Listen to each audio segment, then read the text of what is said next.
کہ میں وہ انسان ہوں جو اپنے بھارت کے ہندو بھائیوں کو بہت شردھا کی نظر سے دیکھتا ہوں۔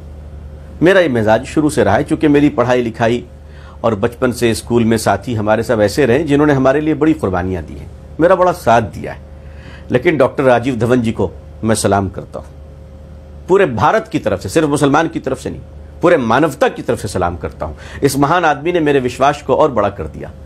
آپ ڈاکٹر راجیو دھون صاحب جو پنڈت ہیں، بھارت کے مہان ہندو پریوار کے سدسیہ ہیں، لیکن انہوں نے انصاف کی اس لڑائی میں بابری مسجد کے مقدمے کی لڑائی، جو ٹائٹل سوٹ کی لڑائی تھی، اس کو اتنی مضبوطی سے لڑا ہے کہ بھارت کا اتہاس لکھا جائے گا کہ یہ مقدمہ لڑنے والے بھی ہمارے ایک ہندو بھائی تھے۔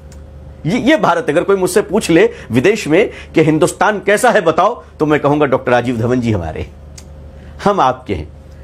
یہ اتنے مہان ایڈوکیٹ ہیں، سینئر وکیل ہیں، انہوں نے بحث کی ہے اور آج تک ہم سے انہوں نے 1 روپے نہیں لیا۔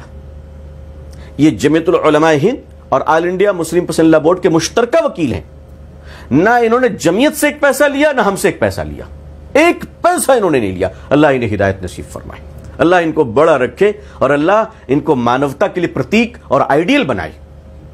ہم ان کے بہت شکر گزار ہیں، سارے بھارت کی طرف سے شکر گزار ہیں۔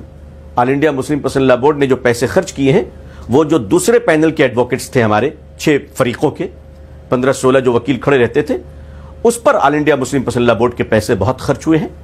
میں ہمارے اکابرین کو اللہ سلامت رکھے، جن لوگوں نے تعاون کیا اللہ انہیں جزائے خیر عطا فرمائے۔ تو پیسے جو کچھ خرچ ہوئے ہیں وہ آل انڈیا مسلم پسند لا بورڈ کی طرف سے ہی خرچ ہوئے ہیں، اور وہ ادر ایڈوکیٹس پہ خرچ ہوئے ہیں، راجیو دھون جی پر خرچ نہیں ہوئے۔